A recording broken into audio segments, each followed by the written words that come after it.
Welcome and step into the minds of addiction and recovery.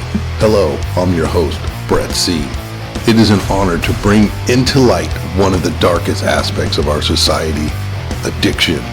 With 20 years of active addiction and 20 years of sobriety, I hope to bring together all listeners on a journey of inspiration and education. With my co-hosts Jared F. and Rich J., we will be sharing our experience, strength, and hope for all listeners to enjoy and have fun with. Now, F3 Recovery brings you the Super Sober Podcast. Welcome to the 18th episode of the Super Sober Podcast. Thanks for tuning in and listening on all the platforms. I appreciate everybody that's been helping out and reaching out up to this point.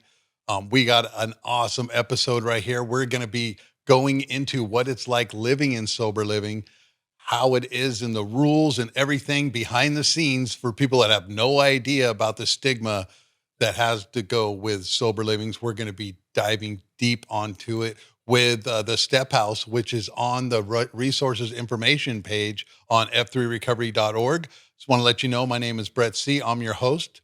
My sobriety date is 4/21/03. I'm an RN with a BSN. I've been working in hospitals, helping people with this crazy convoluted disease addiction for over 10 years. And I've been working in hospitals for 18 years. And we'll be going to our left with Eddie. Yeah, my name's Eddie. Sobriety date of June 5th, 2022. I am a senior field marketer on marketing end for a construction company. Yes, hi, my name is Justin. I have a sobriety date of January 17th, 2021, and currently I am a chef. And I'm Joey L., and my sobriety date is June 26, 2018. I'm a group facilitator with a treatment facility. I have a RAD-T, and I'm working on my KDAC pretty soon. Bam, here we go. Nice. People living in sober living, people helping people get sober. It doesn't matter what you do as a background. We're here and we're going to be doing some education as always here on the Super Sober Podcast, but we're going to have some fun with some of the brothers here I've known for a while. Came up and it was like, wouldn't that be great to do a background scene upon the Step House? And that's in Garden Grove. So we're going to do a little bit of history here. This is a sober living that's been serving the community here in Orange County, California for over 50 years. All right. The Step House, this is going to be all in loving memory of all alumni, current board members, and all history to the Step House of Garden Grove. The Step House of Santa Ana has always followed the original beginnings of AA as set forth by Bill W. and Dr. Bob. On December 15th, 1973, the first resident was admitted officially to the Step House. It has now been open for over 50 years, serving the community. Talk about heritage, legacy, and lineage, right, in the program for sure. On December 24th, 1973, the Step House of Santa Ana, located at 525 North Grand Street in Santa Ana, California, was originated as a nonprofit corporation by 11 charting members. In 1973, when the house was opened, it was believed the only other Step House in Orange County was the first Step House of Orange County, more commonly known as the Charlie Street Step House in Costa Mesa. Everybody knows Charlie Street around here. Absolutely. So everything up to that point to help run the Step House was donated from supporting community members, family, and alumni. On December 7th, 1977, the house on Grand Avenue had to be evacuated to make way for a parking lot. At that time, 1,134 residents had come through the doors, and there was a growing list of alumni who were sharing up to 4 years of sobriety. The day the house was bulldozed, many people thought that was the end of the Step House. But from the ashes it rose, right? Mm-hmm. Here we go. Soon after, the Step House of Santa Ana purchased a home on 13472 Gilbert Street in Garden Grove, California, and went right on with the same program. The house was continued as a detox house until 1986, until those local laws caused it to shut down and then became just a sober living. So we're talking about from like 1986. Our records up to that point shown that from its opening on December 15th and 73 in Santa Ana to its closing on September 30th, 1986, they had processed a total of 3,539 practicing alcoholics as residents. Wow. Super. Yeah. That's like in 1986. I mean, who knows what the numbers are right here. This is one of the history and legacy at the Step House. If you guys go to a meeting there, which is every Wednesday night at 7:00. All right. So we don't know how many have been currently helped since. So I asked some of the board members if they had any more history. It was kind of a crunch. Maybe they do, maybe they don't. Maybe they'll listen to this podcast and start writing it. Right. Yeah. So now that we got a basic understanding of where we at with local sober living and all that, we're going to go ahead and go to a commercial break for our sponsor, and that's His House New Creation out there in the IE and in the local areas here in Southern California. And if anybody needs help, call this number at 877-868-5730. And that number again is 877-868-5730. And we're going to go to a quick commercial, and we'll be right back, and we'll get into what's going on with the Step House. Welcome to the place where it all began, the 9th Street House. Our maiden journey into hope and recovery for His House New Creation treatment centers since 1994. Right next door, the 9th Street apartment building stands as a testament to our commitment to providing comfortable and safe spaces for recovery. And on the other side, nestled amidst nature's best, our Palm House offers a tranquil haven to begin the path to sobriety. You'll find 12 unique His House New Creation treatment centers across Southern California. Just as recovery encompasses inner and outer transformation, our facilities mirror this philosophy. The external beauty of our homes reflect the nurturing and healing environments you'll discover within. These are just glimpses of the harmonious spaces where we support your journey to recovery. Our state-licensed and highly accredited programs echo this sentiment. We know that successful addiction treatment is more than skin deep. It requires a robust plan that heals the mind, strengthens the body, and nourishes the soul.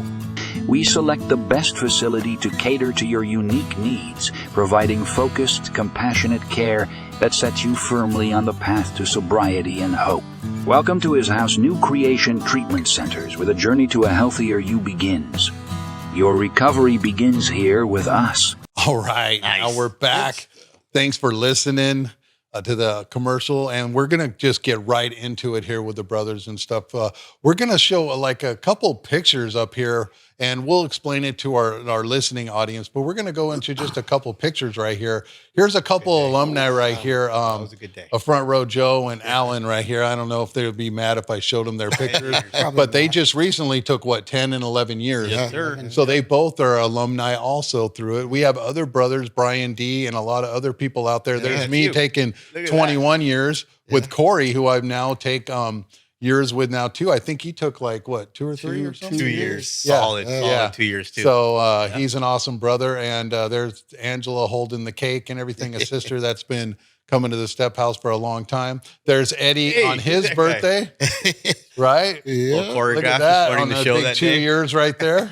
And then, if you guys want to see the video and everything, you have to go to YouTube. This is on that. But for the listening audience, is a birthday cake, and that's pretty celebratory. There's Joey's significant other, the better half, Mary Ann, right? Yeah. Giving Joey his 6-year chip. 6 years. Yeah.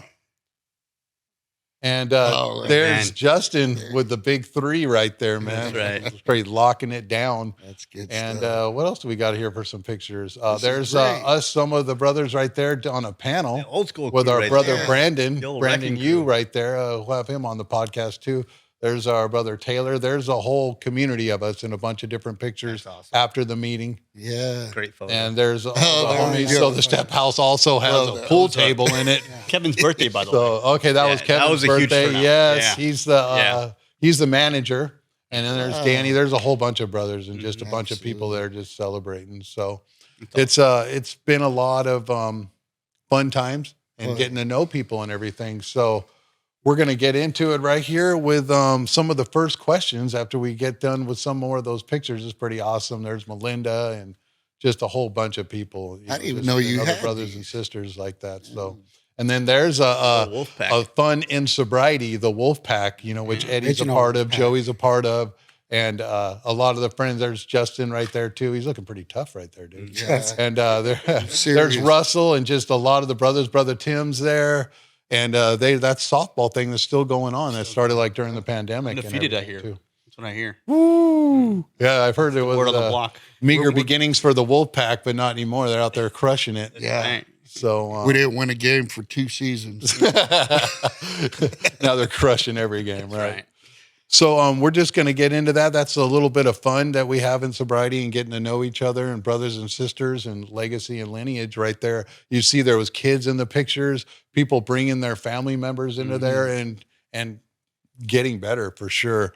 Yeah. So some of the questions we wanted to get into also, we'll do kind of round robin with like what you would do as a panel. You would have people share with the least amount of sobriety all the way up to the highest amount, basically. And the first question for the guests would be, we're going to go around with Eddie, Justin, and Joey, and we're going to let the listeners and the viewers get to know them a little bit and a little bit of their journey. And of course, it's only an hour long, so we're going to get as much as we can into that. And the first question would be for Eddie. What is your stylings or what do you like in women? No, I'm just kidding. Let's not go there. Just kidding. Whoa. Yeah, just kidding. You told me you wouldn't say that. Yeah, that's a different podcast. Anyways, just had to throw that. Sorry. That's a great. Sorry to his lady. Yeah. Sorry. Anyways.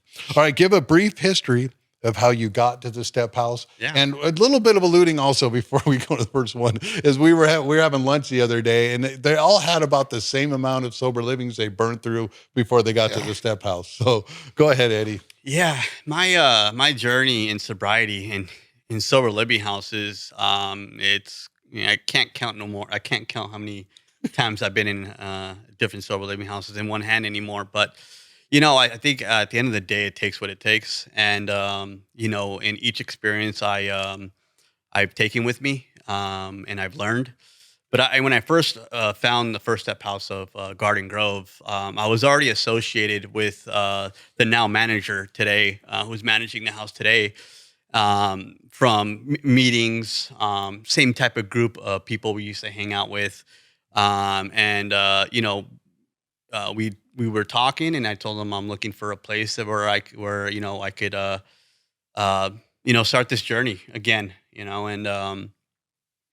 went to the first step house, with open arms when I got there, and it was a little bit different from most places that I have ever been to, and for whatever reason, this place just felt like home, felt like a family, I've been able to grow in this house. Unfortunately, I wasn't able to stay sober the first time I went there, or the second. I think this is my third time here, and you know what they say about the third time. It's 3 times and you're out. But this time around, I think what's different is the camaraderie, like the brotherhood from within the group.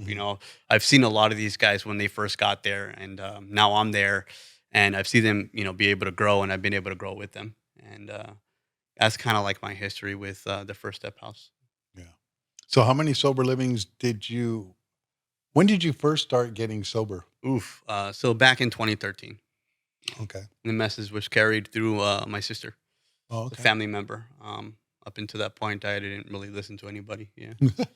I know, because it's been a few times and stuff like when we were, during the pandemic, we were doing a lot of the park meetings and stuff. Yeah. Yeah. Those were awesome. Yeah. Yeah. So, that's awesome. I feel like something's changed in you also. I appreciate that. Yeah. And I remember one time you took off back east, right? For a little bit too, after you had a couple of years of sobriety. Back east for a little bit. And I thought that I was going to start my journey, my new life out there. And it just wasn't ready.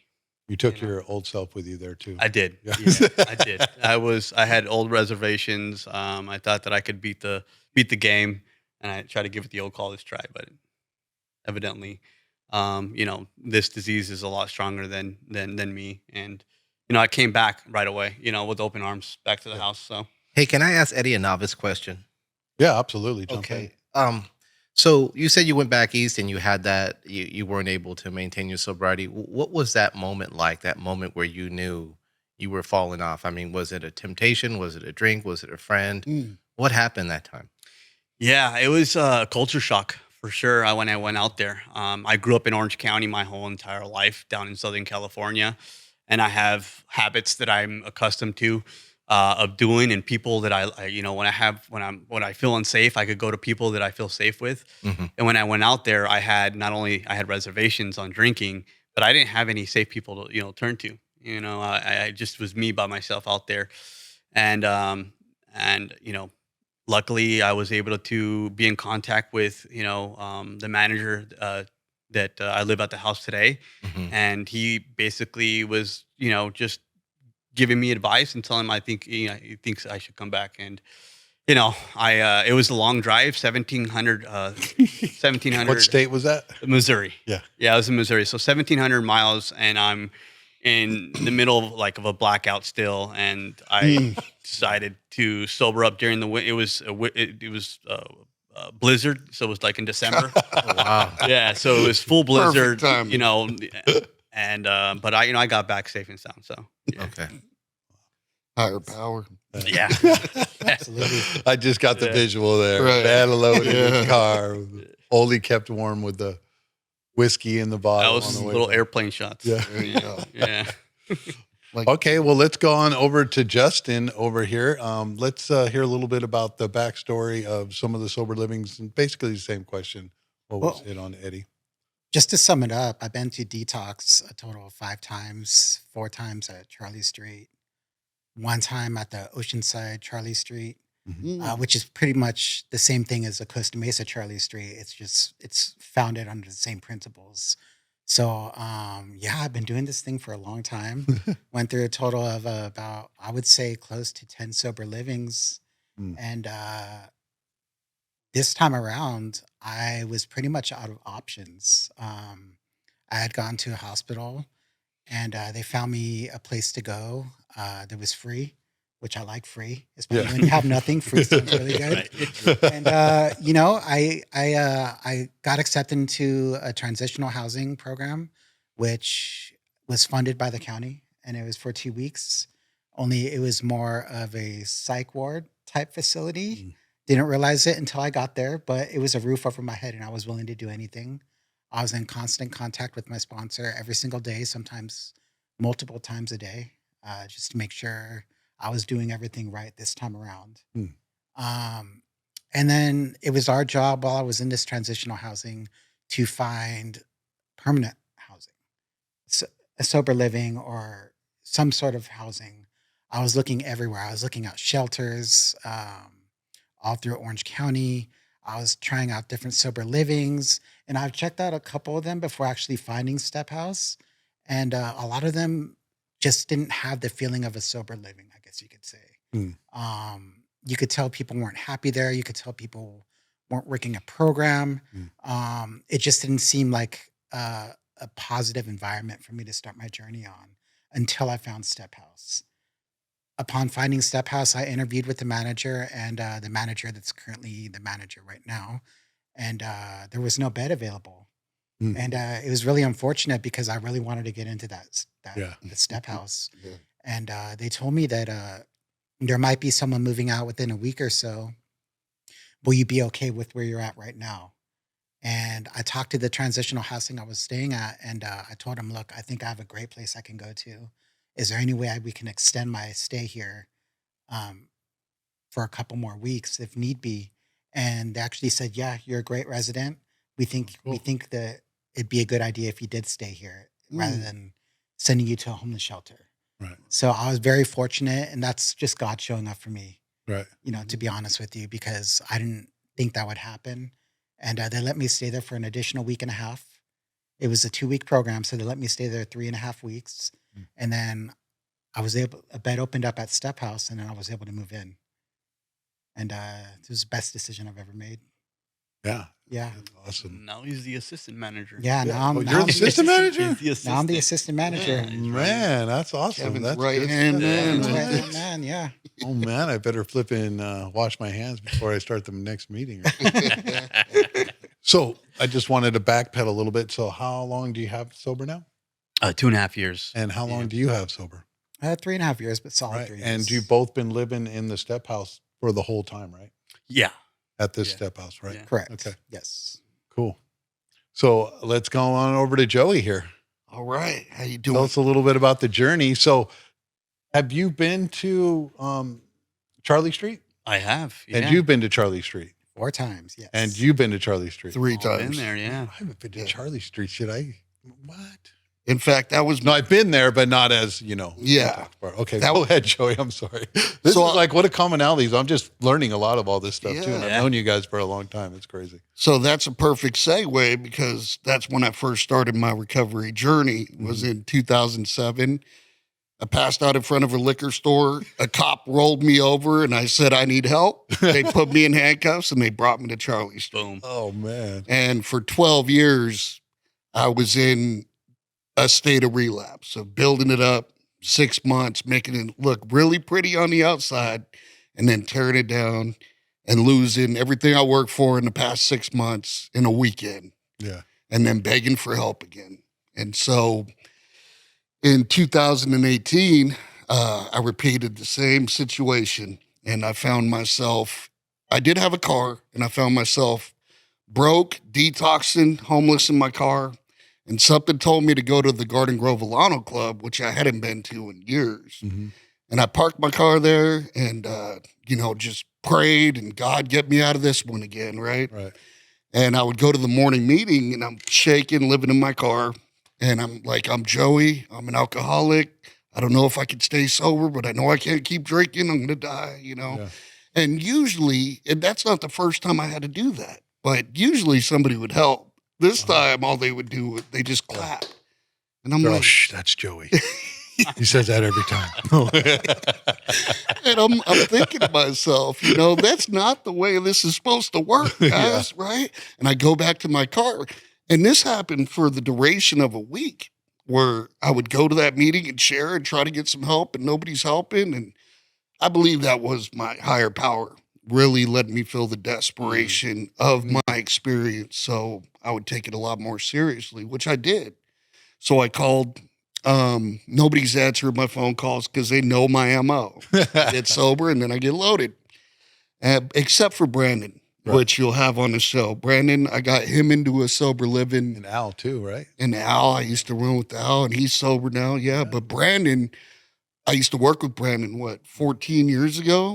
Yeah, and he went through something, and he needed a sober living, and I got him into a sober living we were at back then called the Dry Dock. And that son of a bitch stayed sober the whole time. What? Yeah, he's got like, how many years? 13? 13. Yeah. And so every Coming time, up on one. yeah, Yeah. every time I would come back from a relapse, he's there, Still- still sober, smiling, living his Looking life. good. And he's the only one that answered my phone call every time I called. And he said, look, we have a buddy that we went through sober living with way back in the day. His name's Phil. He's over at a place called the Step House. Go there, tell him what you're going through, get out of your car, right? And go to a meeting, right? And so I do that. And it was That's that Wednesday night meeting. and it was a lot smaller back then. It was just like the house back then. And so I went there and saw Phil, and I'm a week in my car, detoxing. So you get the visual. Yeah. I'm not in good shape. And I'm Pretty like, ripe. I'm Joey. I'm an alcoholic. I'm living in my car at the Garden Grove Alano Club. I need help. And those sons of bitches clapped. And I was like, really? And I went back to my car that night and literally just gave up. I was like, I'm done, right? I can't figure this out. And that night I slept like a baby for some reason. I hadn't been able to sleep the whole week. That night I slept. And the next day, the manager at that time of that sober living said, we have a bed, but it's reserved for somebody in treatment. But if you need a place to kind of get your shit together for a couple weeks, you can have the bed. And before he hung up the phone, I'm at the front door like, I need top ramen, I need a shower, I need this, that. And while I was there for the 2 weeks, somebody, which is rare for the Step House, relapsed. And a bed opened up and I was able to stay. And the rest is kind of history right there, huh? Yeah. And how long did you stay? So I need a little bit of extra help. Yeah. So I stayed about 3.5 years That's amazing. because I have the MO of building it up real quick and thinking I got it, Yeah. right? And so I set a lot of goals this time. Yeah. And I wasn't going to leave until my sobriety was right, my foundation was built. and some other things, right? That I had money saved. So if a crisis hit, I want to be overwhelmed. Right. Um, Use it as what it's for. absolutely. Yeah. So I even got a girlfriend at a year and a half. Mhm. And she was ready to move, at 2 years, and I just wasn't ready. And so she waited. Because Yeah. she's the right one. Hopefully. Yes. Yeah. I do believe it. Babe. Where you? Yeah. on? Better rephrase that one real quick. So, yeah. I forgot she's going to be seeing Oh, this my problem. God. So that's a little bit of a foreshadowing. For me also, I lived in a sober living for 2 years.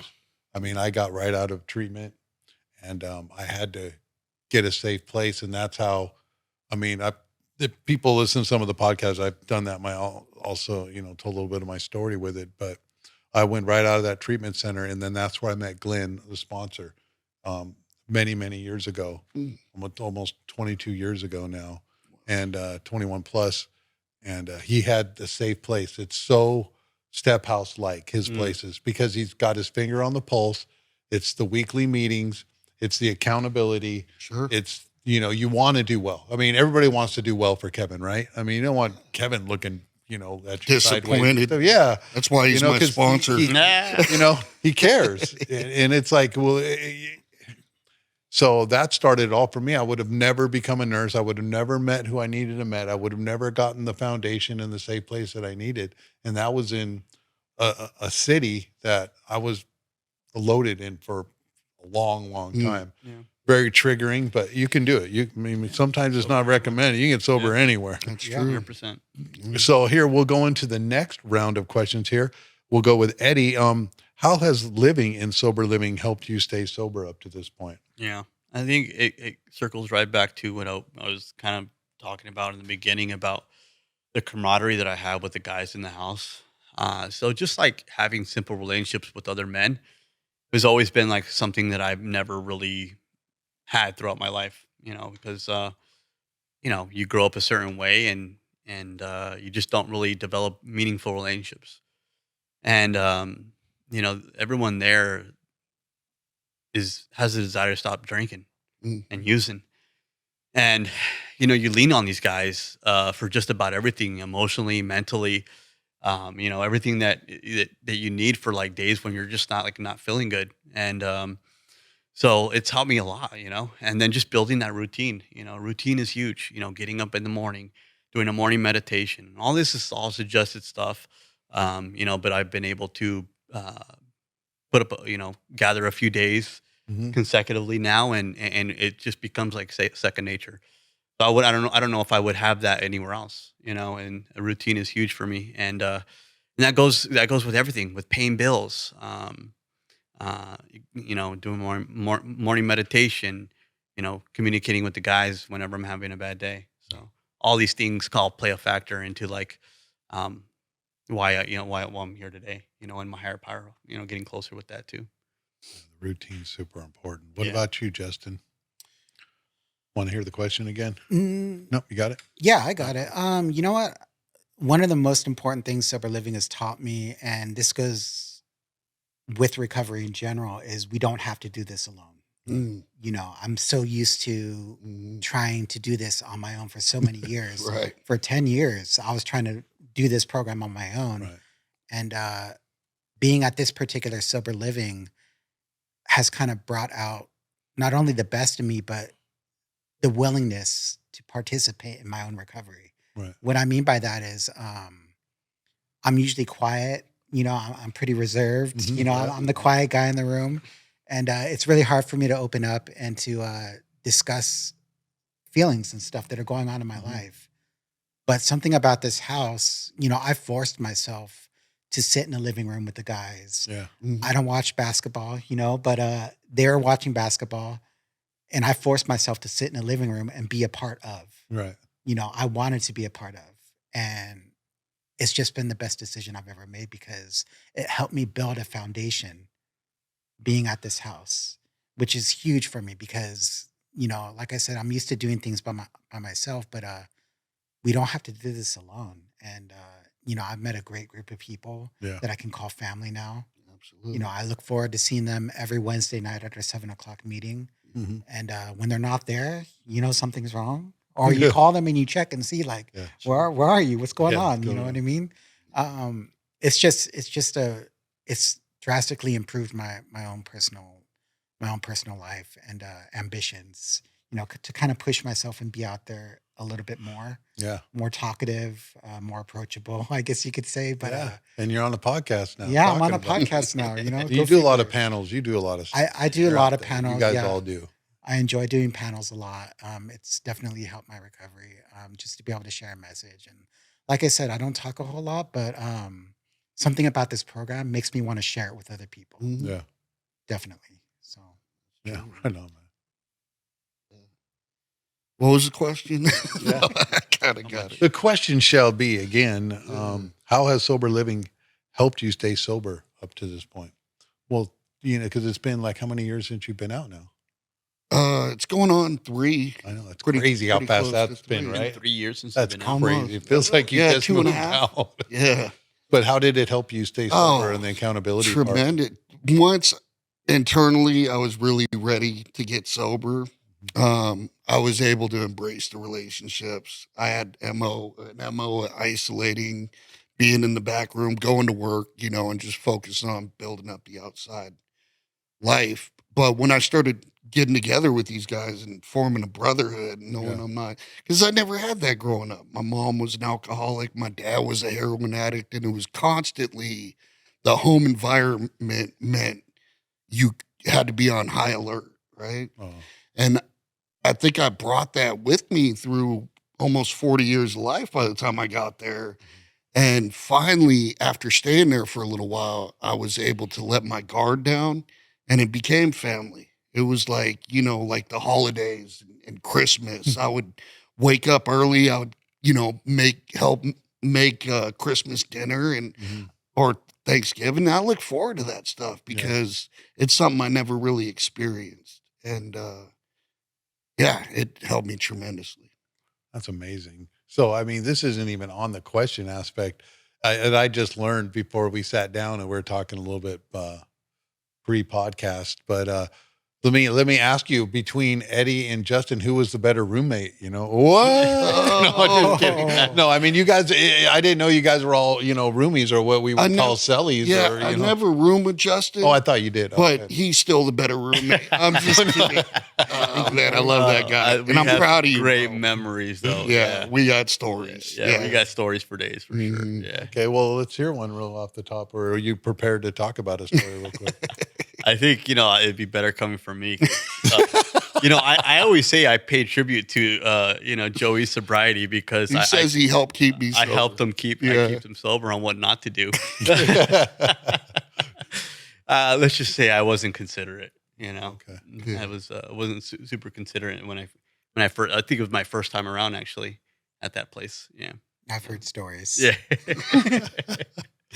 Well, that's But- cool. That's all a part of it. Go. It helps you build tolerance and learn, you know, because everybody, when you get out there on your own, not everybody's going to act the way you expect them to act. And we still have to stay sober. I'm not going to drink over because somebody cuts me off in traffic or doesn't treat me right. And so it's a beginning sober living, if it's a good one, you know, where we can get over issues, talk about it, learn to handle life correctly and relationships correctly. Yeah, I always say one of the greatest places to practice the program and develop the new you is in sober living. Right. Yes. Absolutely. And you got the room of characters and people that are landing there, and it's contagious. So if someone starts to use or whatever, that could catch a place on fire. Yeah. And it's really important to, for a lot of people of the streets, is another thing, is when you start protecting your own recovery. Mhm. And it's like, well, I'm not going to rat on homie. And it's like, no, you're not ratting on anybody. This is a sober living, and it's your life that you're changing. And that's a big hurdle for a lot of people. There's a lot of hurdles in sober living. For sure. But to Yeah. practice the program and to maybe get in on chore day or whatever, and so who knows, maybe that person's never even done a chore. Just get in there and like work, hey, this is how we do it. Mhm. And then it's this bond starts to connect. Mm. And this brotherhood or sisterhood, if it's a women's sober living. My wife lived in a women's sober living, and there's great ones out there also. And Yeah. we'll probably do some podcasts with the ladies on it too. And there are also co-ed ones out there. But for me, it was really big and helped me develop and practice my program straight out of treatment, living in that sober living for 2 years and wanting to run and not running, Right. wanting to punch somebody, but not punch somebody. Yeah. You know, if somebody touches your food or the scenarios that go along, and there's a whole myriad of different parking spots, laundry time, and check-in times, when all the it's a lot going on. Well, before But- we move on, I have a question for the group. When you're talking about the sober living, because this is really interesting. When someone what are some of the common denominators of somebody who's coming to a sober living house for the first day? Like, what are some of the common traits that they all have? And then how do the other inhabitants of the house sort of help integrate that person into it? And is it mostly the other people who are there in the house, or is it maybe the staff, or like who does some of that? But first of all, what are some of the common denominators of someone who's just getting into sober living? You want to field it? Yeah, ahead. absolutely. It really depends on the sober living if people are really working a program, Right. because for at least in our house, a newcomer or somebody that was just coming there was an opportunity to be helpful. Yep. And that's what the program's all about. And it's always intimidating coming. I don't care if you're an alcoholic or not. When you're in a new environment, I'm going to be living with 10 new faces and I don't know. So automatically, I was intimidated. I'm sure everybody here was intimidated on their first day, but Even if it was your first time or 10th time, right? yeah, absolutely. You don't know what to expect. And so the opportunity to get out of ourselves, and that's how we stay sober, by helping the new person, the next person. Yeah. I think what was real important for me when I showed up my first day of sober living was the fact that everyone was so open with me and welcoming. And they told me you'll never go hungry while living at this house. Right. And for someone that's just coming off the streets that doesn't have a whole lot of money, you know, that's a real good feeling to have. And it's important that we communicate and continue on with that tradition, Yeah. with every new person that comes into the house. And that could be as far as feeding them, you know, letting them know the rules, going over the chore chart with them, just letting them know like this house has a good foundation on it. You're in a safe place. And a lot of history, over And a lot 50 of years of history, serving absolutely. the community. Right. Yeah. And a lot of just solid people all the way through. Sure. And that still take chips there every year. What do you Yeah. think on that question, Eddie? Yeah, it's a great question. So you getting a new roommate, how would you introduce him? Well, I'm pretty, I'm one of the more talkative guys within the house, Yeah, and You're pretty outgoing. So is Jeff. so I just try to, kind of get a feel for them. What level of intensity should I bring to them, because I can be pretty intense. When it comes to, I just want to make sure everybody's I don't know, but I mean, for the most part, I think Justin really hit on it. Whenever there's an opportunity to be helpful with the new guy, especially if they have no idea what's going on, just kind of going over everything with them as far as what to expect, and and if they want to tag along, we're going to be doing this today. You want to roll with us? Yeah. You want some steaks? Because I cooked up one mean steak, and Best steak ever. I mean, in my opinion, but yeah, I mean, It's getting legendary now. Yeah. and a little bit what Joey was saying, it just all depends on where you end up at, Not all the places are like that, unfortunately. And Yeah. some sober living houses have created bad taste for other people in their experiences. But, there's good ones out there. That was my next question. What's a bad sober living house like? Someone who's getting loaded. in Yeah. Yeah. And People that are they're not checking it. I think Right. you had mentioned it. It's that whole mentality of not snitching.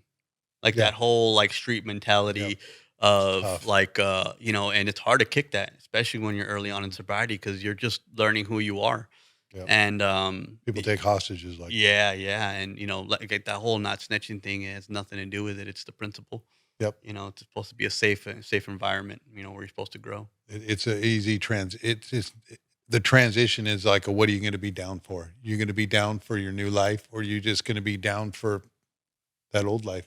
Yeah. It's you're going to be loaded. Go get loaded. Go get your own drugged in. Yeah. So it's super. It's crazy, and sometimes the managers also.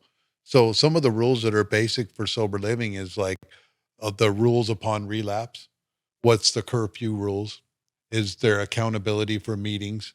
At least one meeting, and then how much does the manager have their finger on the pulse? Right.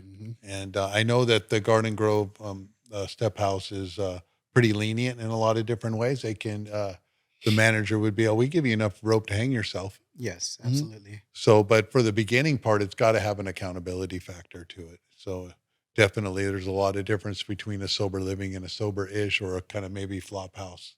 Yeah. So, And me and Eddie have been to some militant Oh yeah. sober livings Yeah. where they require 20 meetings a week. After working a chore that takes an hour, right? A lot of different aspects, but even in those, where they were hovering, right? right. To make sure that you were doing what you had to do. I didn't stay sober. So it's really about the person where they're at. Yeah. Desperation's a great motivator. So if you're ready, you're ready. So Yeah, one of the questions I tell all of my clients and where I work and stuff, I go, you know what the difference between all the sober livings is? Because we hand them a piece of paper. Well, here's the places that we recommend to, which isn't many from where I work, because of the ones that have gone on or got different reputations. I mean, we can't refer anymore. So it's got to have a good reputation. So is what the difference is you. And they'll all look at me all intense and go, well, what is the difference? And I'm all, you. You're the difference between all the treatment centers and the sober livings you go to. But it does help if you have a good foundation and people looking out for you. All right, well, let's move on to another one. What would you tell, Eddie, other recovering friends and family about the benefits of living in sober living? Yeah, I mean, for one, just if you are desperate enough, or desperate where you really need some type of, if you're like have your own place already, but you're like bouncing in and out, and you're just not sure whether I should stay where you're at or go to a sober living house. I think the benefits of being in a sober living house is being around other sober people, and how contagious it could be for you to get on fire for the program. And that's a few of the brothers too that did that. And Yeah. it's like, well, I can't afford more rent on top of the mortgage or whatever I'm paying. Well, if you actually break it down, you're probably spending more money on the drugs and alcohol than the extra money to be spending in the sober living. And we see that a lot in sober livings where people actually have a home life and then they go and they live or change their life at sober livings too. So that was a good point to bring up. Yeah. Even if it's for like a short period of time, 6 months or even a year, we recommend a year. But if you really need to be with your family or whatever your case, each situation is on a case by case. I don't know what other people's, everyone has different problems and stuff like that. But the benefits of being in a sober living house, your sobriety for you have like longevity really kind of skyrockets. But it's possible to get sober anywhere. Right. Period. It's the accountability. It's the accountability. What do you think? What would you tell some friends or family? Definitely, it is possible to get sober anywhere. However, for me in particular, and I'm just going to speak on myself, I needed a place that offered me some sort of structure. Me too. And my sobriety is entirely based on structure. Whether it be morning routine, reading a few pages from the book every single day, morning prayers, going to work, coming home, doing a chore, getting a few hours of rest here and there, a meeting, a panel, and then calling it a day and thanking God for the opportunity to be of service for the day and asking for the strength to do it again tomorrow. And just being around other people that are on a mission to do the same thing. Yep, the like-mindedness. Like-minded individuals. Yeah, exactly. And I needed to be around that. And, I wouldn't be sober today if it wasn't for sober living. Right. And I've struggled with this disease, this battle since I was 25 years old. I'm 38 now. You look great for 38, man. Thank you. I appreciate Handsome that. I wasn't even thinking that, dude. What the heck? Yeah. But The pickle just right, man. yeah, Preserved. preserved. Yeah, absolutely. But just try it out. And it depends on what sober living you go to. Not all of them are going to be winners, but it is what you make of it. And if you Right. can get a good feel from it, from when you step in the doors, usually they'll have some sort of required meetings or, curfew, different chores. That seems to be the basic structure of all the sober livings I've been to. And actually, all the sober livings I've been to, I've been fairly positive. It's me that's kind of screwed it up. You know what I mean? Yeah, there's a lot of them. There's Great a lot point. of good ones. There's a lot of good ones out there. There And it is. was just There me. is. You know, I've been to sober livings from Orange County to Riverside, Mhm. and I have nothing but good things to say about them. It was just me. I wasn't ready at the Right. time, but I did try it out. You know, and I did stay sober in them. It was just me when I decided to move out of the sober Yeah. where I couldn't get caught anymore. And Yeah. that's kind of when my addiction wasn't completely like where it needed to be. hmm And you know, that seems to be my MO, which is why I'm still in sober living right now because Seems like you're doing really well. yeah, but I have a history of doing really well, Mhm. getting the room for rent Yeah. or getting the apartment, hmm being on my own, having no accountability, and then thinking a drink might be a good idea to celebrate. Yeah. A man alone with his thoughts. Yeah, I'm alone with these thoughts and no one around. Yeah. And I just have a bad history of that. So that's Mm. why it's important for me to just kind of stay where I'm at right now. And, Yeah. you know, being assistant manager is a great opportunity for me to kind of see a different outlook on the house. Mhm. You know, kind of be there for the guys in a different way. Yeah. You know, whether it be monitoring the chores or curfew and stuff, but also protecting the house. Right. We had touched based on not snitching and stuff like that, but usually the guys will come to me if someone Right. appears to be loaded, and I have no problem Right. reporting it to the manager. You Yeah. know, like I'll be the first one to send the manager a text, give him a call and stuff. I have no problem Yep. with me. We got a because, pop quiz coming up. yeah, we got to protect the house, Yeah. and I think if everyone had that mentality, it'd be pretty good. So Yeah. It's definitely a learning curve to yeah, come from the streets and then be like, oh, but yeah, just depends on what you're down for, man. It's like, doesn't mean you still can't be down if you're like, hey, dude, you need to roll. yeah. What about that question on you? What would you tell the recovering family about the benefits of living in sober living? What would you tell the audience? The accountability at first was huge for me. My disease speaks negatively, especially when I'm newly sober off a relapse. And if I'm alone, that's all I listen to. So I got to get around a pack of brothers or sisters that are really chasing this sobriety thing Yeah. and follow their lead until I develop my own gait where I can kind of walk on my own. But it was needed. And if you're an alcoholic and an addict like I am, I don't have a lot of choices when I'm stopping drinking and using. I don't have a 401k to cash out or, credit cards that are open or anything like that. Right. And so just to be indoors and be able to have a place to be able to make some right choices is huge. It crucial. If I didn't have it, I don't know if I'd be sober today. Yeah, that's awesome.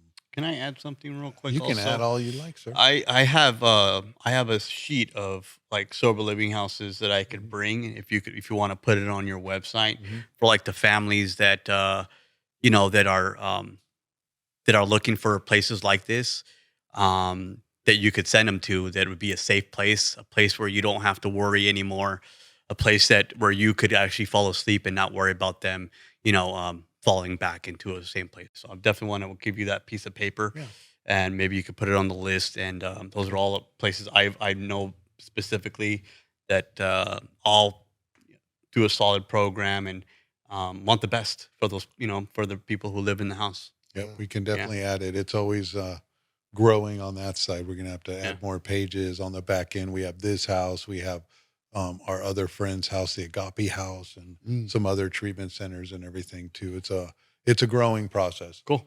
Yeah, I'd So love to definitely, share I that with you. appreciate Yeah. all that. So if you did call the Step House or you did go onto f3recovery.org, just know under the resources page for family members, friends, or whatever, any of those places are willing to help. If you call and they don't have a bed open, they will refer you. It's not just like the community.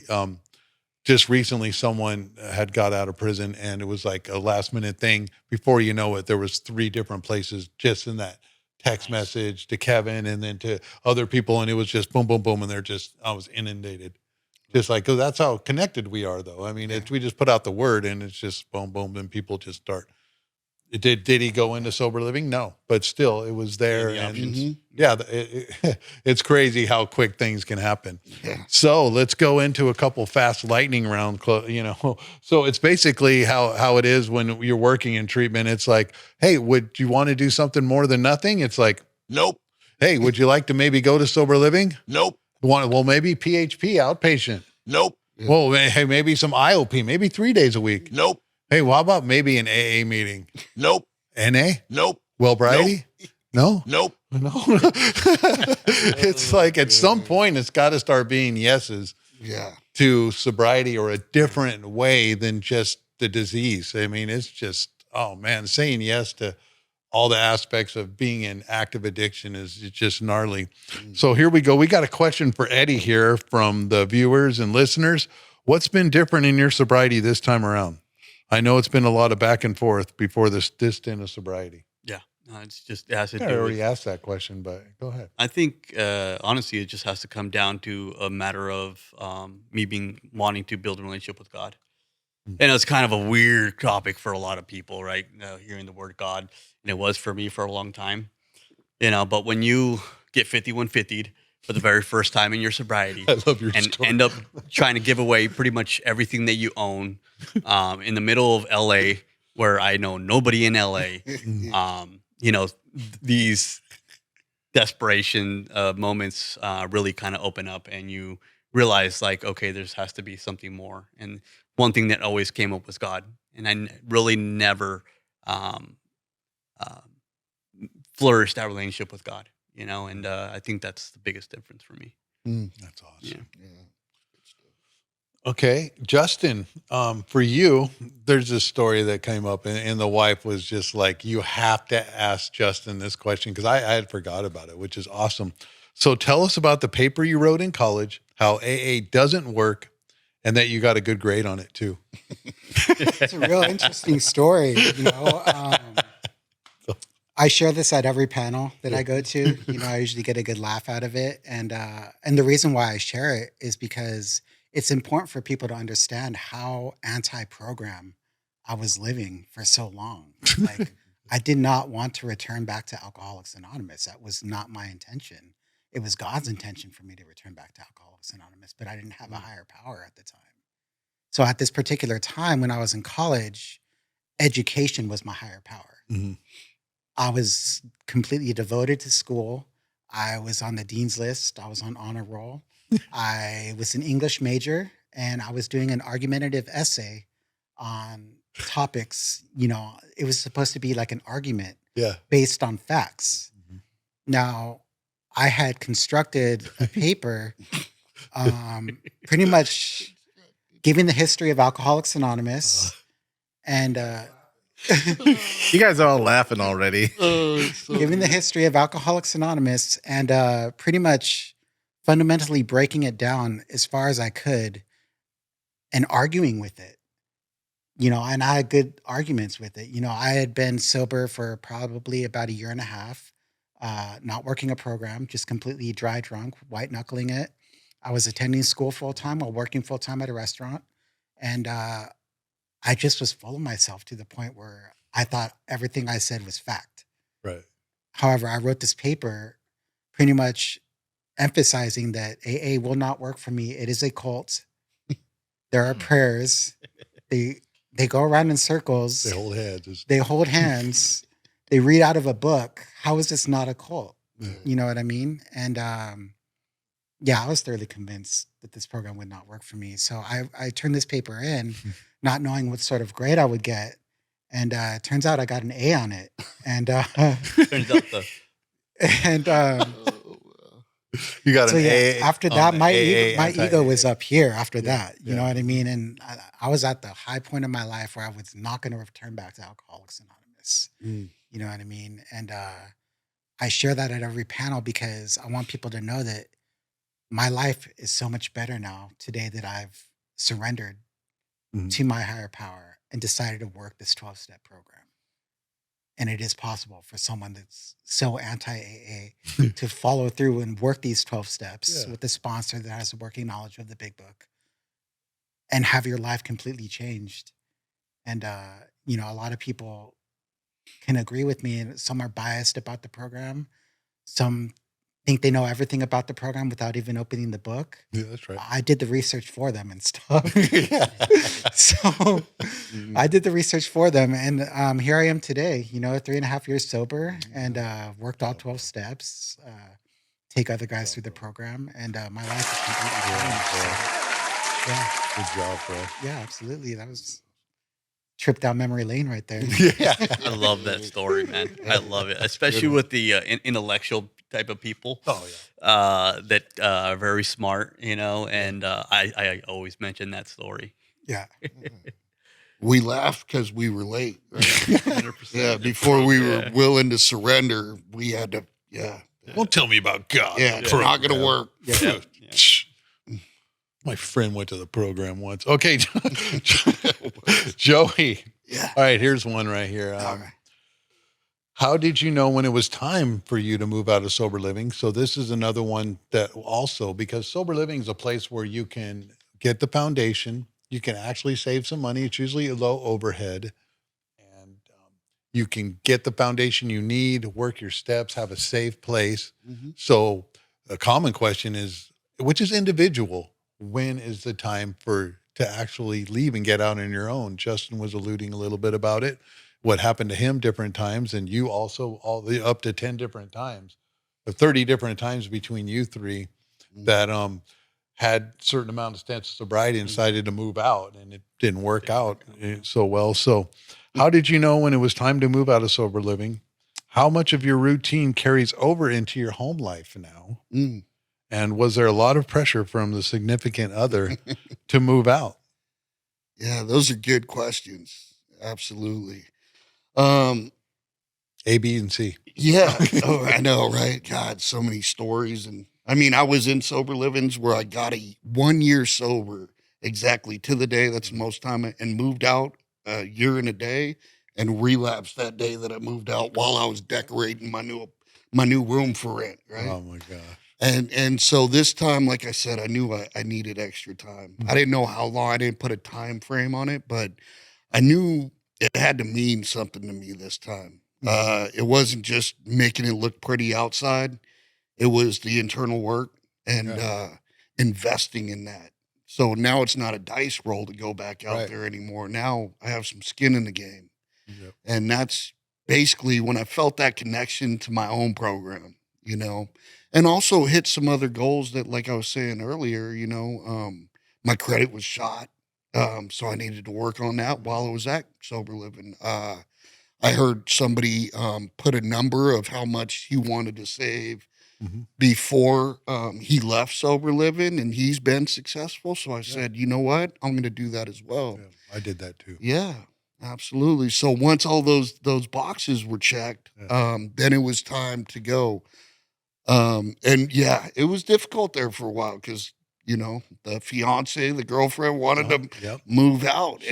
We share vocally. You guys would share in the meeting about that, and we would all be there listening too. Right. And you stood your ground. It was very admirable. Yeah, because I realized now with all my experience, if I don't have sobriety, then I don't have that relationship. I don't have an apartment. I don't have anything, right? And so it's an investment. And as far as what carries on to my new life, I'm fortunate I get to work in treatment as well, so I talk about recovery and try to help people on a daily basis and get paid for it, but that's not my program. And I have to, my sponsor says it all the time. You got to differentiate between your job and your program. So what I did in the step house is I developed a morning routine, like a lot of these guys, where there's that time to get right, in the morning, and reach out to the brothers, in group chats, and we all send each other encouraging things, and do that prayer and ask to be a service that day, and then try to do the best I can, and then try to hit a meeting. I still go back to the step house. I try to make it every week. Yeah.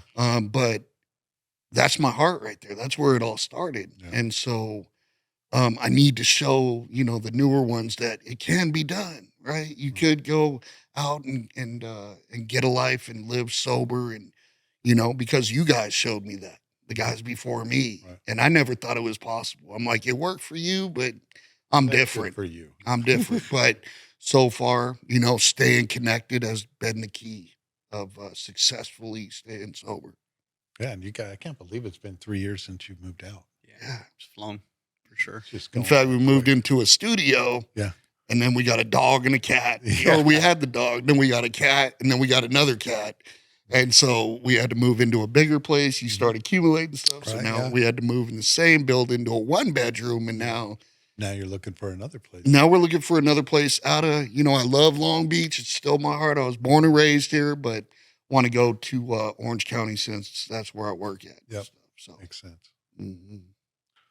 Well, we're like out of time, basically, guys. This has been awesome. I hope the listeners and the viewers have gotten a good little step and prep into an inside view of sober living, because it's such a here at the Super Sober Podcast, we're always giving an insight. We're a journey of inspiration and education, and to get you guys to come on and the listeners and the viewers just a little bit of insight into the realness of what happens, because so much stigma and barrier and bias is on it. So we're going to do a call to action. Well, we're on all platforms. We can be reached at f3recovery.org. You can see the script. The Detox is a story of addiction, the deadliest disease that man has ever known. You just reach out. We're looking forward. There's also a new contact page on f3recovery.org, which goes to email. And so we got 3 different emails.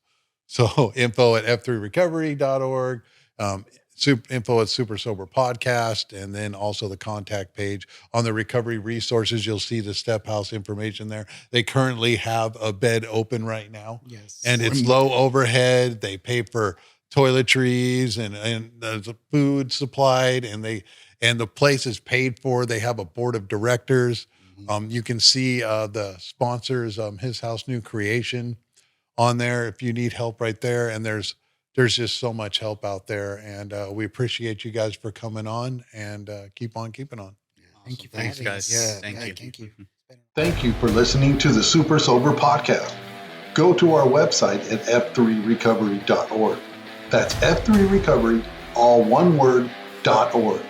We're turning fight, flight, and freeze into free form and flowing through practicing the 12 steps and staying accountable to change. Don't forget to keep on keeping on.